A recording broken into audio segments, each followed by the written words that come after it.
And this is where I was going to update you on the latest developments in the Trayvon Martin case and then introduce George Zimmerman's lawyer, Craig Sonner.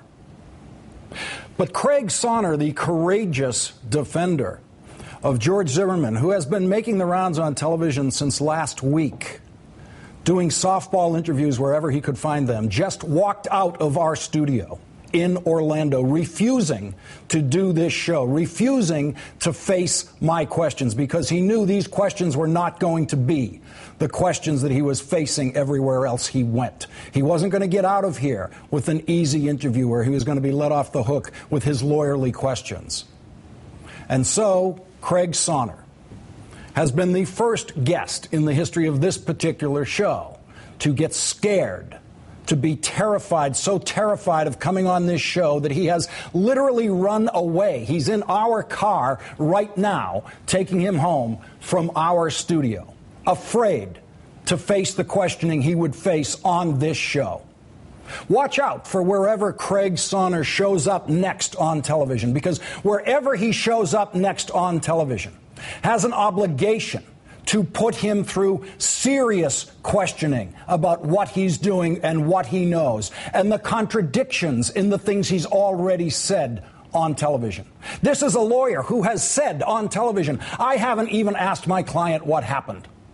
Then, on television, he has said, this is what happened.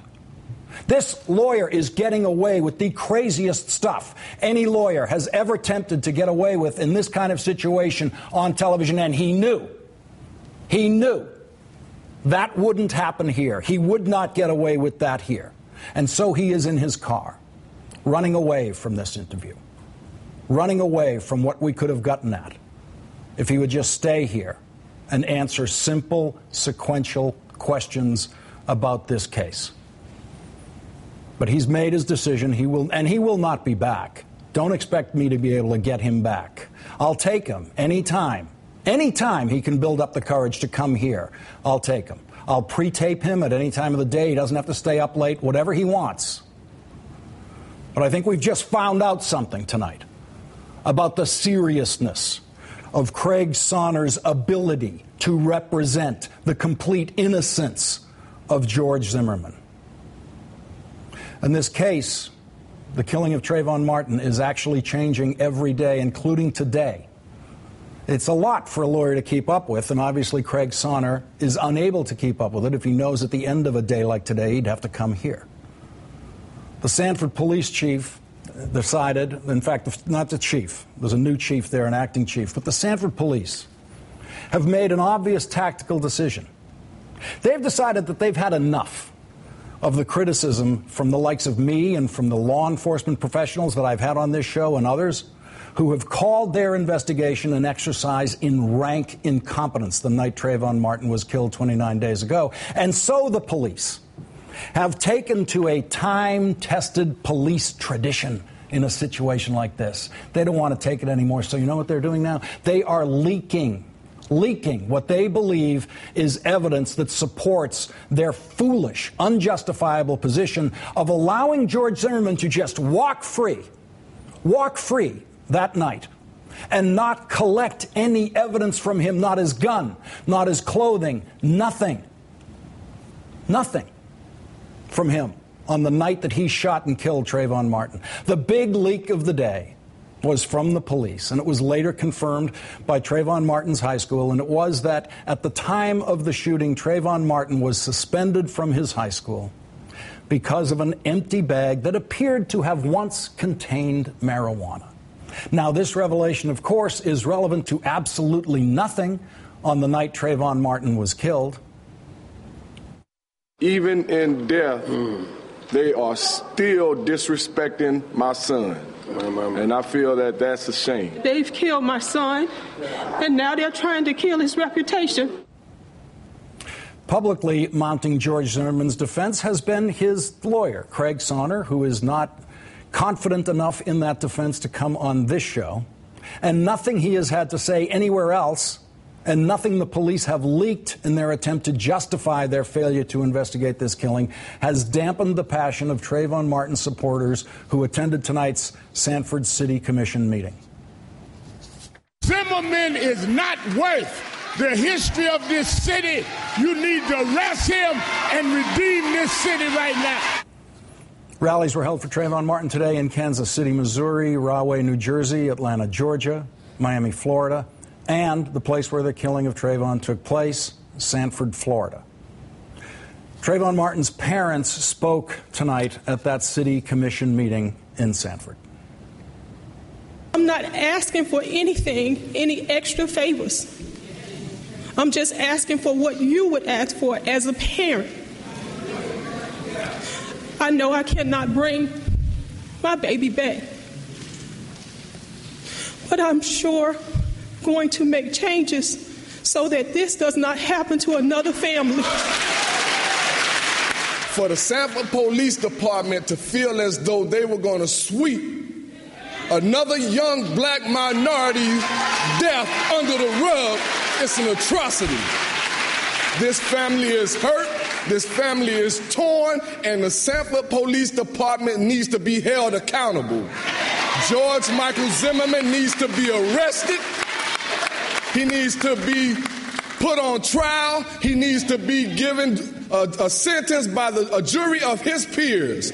We're not asking for an eye for an eye. We're asking for justice, justice, justice. This is where Zimmerman's lawyer was supposed to join me. Let's see if his chair is there. There's his empty chair in our studio in Orlando, Florida. Okay, quickly. Here are some of the things I was going to ask him. Who is paying you, Mr. Lawyer? Who hired you? When exactly did they hire you? Does George Zimmerman have a job? Does he have any property? Does he own anything? Did you represent him when he was arrested for assault on a police officer in 2005? Were you his lawyer then? Did you represent him in the domestic violence case in 2007 when he was accused by his girlfriend of assault? Did you represent him then when she got a restraining order against him? You said Zimmerman was injured, a broken nose. Do you have photographs of your client's broken nose the night of that incident or even the day after? You said Zimmerman's clothes were got grass and all this evidentiary material on it during this altercation that you talk about. Do you have that garment? Can you show us what happened to it? Do you have photographs of that garment if you don't have the garment that night? Do the police have photographs that they have told you about, that they have shown you, that supports this so-called evidence? Do you have possession of the clothing? Your client was not injured enough to go to the hospital that night. You say that he sought some sort of medical treatment the next day. Do you have those medical records that you can show us what he was treated for the next day? And Joe Oliver, did you bring him into this case? Did your client have a conversation with Joe Oliver on Saturday that got him involved in this case? And did he have that conversation with Joe Oliver without you being a party to that conversation? Did you actually allow your client to talk to Joe Oliver without you participating? And if you did participate in that conversation, as you know, is not protected by attorney-client privilege, because with a third party there's no privilege on that conversation. And I could go on, and I am absolutely, obviously quite disappointed that Craig Sonner, the terrified now, cowardly lawyer representing George Zimmerman, has left that chair empty, run out of our studio, refused to come on this show just minutes ago when he decided that this was going to be too tough for him. So instead, joining me now is Charles M. Blow of the New York Times. Charles, you really brought this story to a level of mainstream media consumption that it had not reached before. There was a lot of other media going on. Black radio hosts, online, all sorts of places. I was seeing a lot of stuff online, but you raised it to another level. You also went to Florida this weekend to talk to the family. Right. I talked to his mother and his grandmother.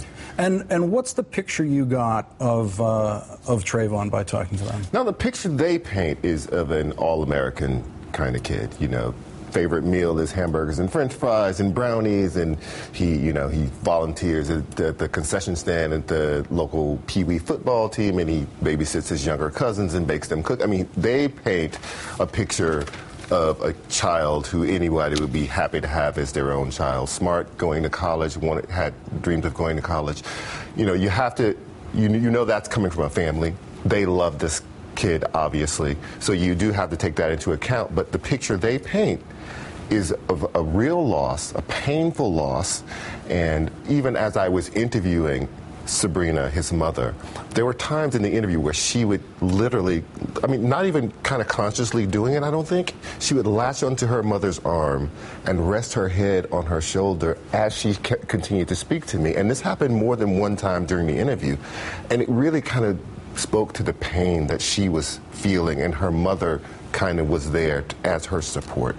What do you make of the big reveal today that Trayvon Martin, as a teenager in high school in America, may have tried and or possibly at one time possessed marijuana? See, I don't see how that has any relationship, bears any kind of relationship to the case, because his body was drug tested after it was taken to the medical examiner's office. So if there were any drugs in his system then we would know that. But if we're going to start executing kids for trying marijuana, then the line's going to be pretty long. Well, we would like to know from Craig Sonner how much marijuana Mr. Zimmerman has tried over the course of his life, too. Let's listen to Craig Sonner on the Today Show this morning.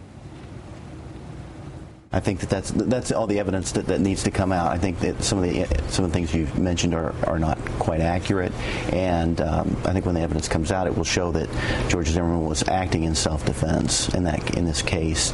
And when the rest of the evidence comes out, the one fact we do know, and that I can disclose at this point, is that George Zimmerman suffered a broken nose, injuries to the back of his head, and signs of a scuffle, being grass stained on the back of his shirt.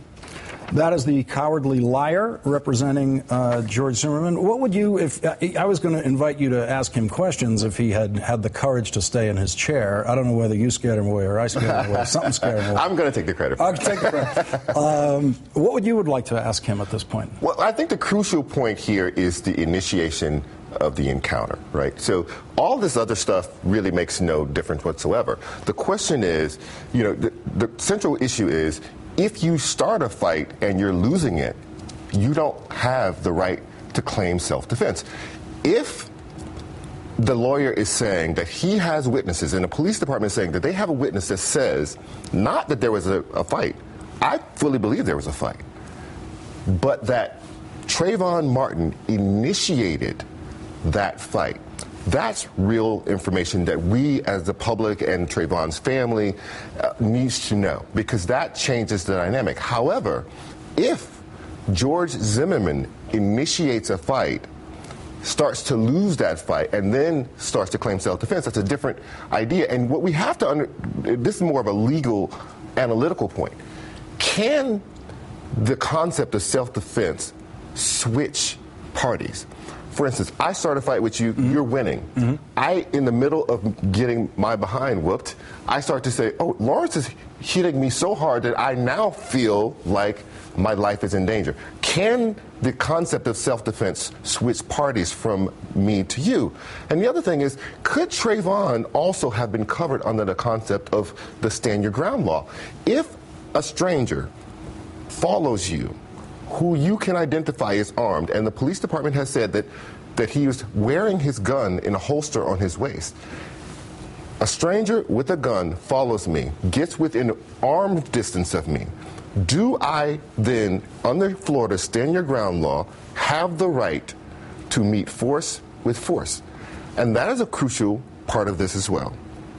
Charles, we're going to take a break right there, and we're going to come back, and we'll be joined by one of the family's lawyers. We can put those legal questions to them. We're going to have more in the investigation. We're also going to have Renee Stutzman. She's a senior reporter for the Orlando Sentinel. That paper broke the story on Trayvon's suspension from high school. And Natalie Jackson, who's one of the co-counsel for the Martin family. They're going to be joining us in the rewrite tonight, if we get to it, and I think we will. Fox News has the biggest lie anyone's ever tried to tell about Mitt Romney. We'll tell you that one tonight. And later, the president's position is now you can call it Obamacare, just don't call it unconstitutional. We're going to have the latest from inside the Supreme Court today.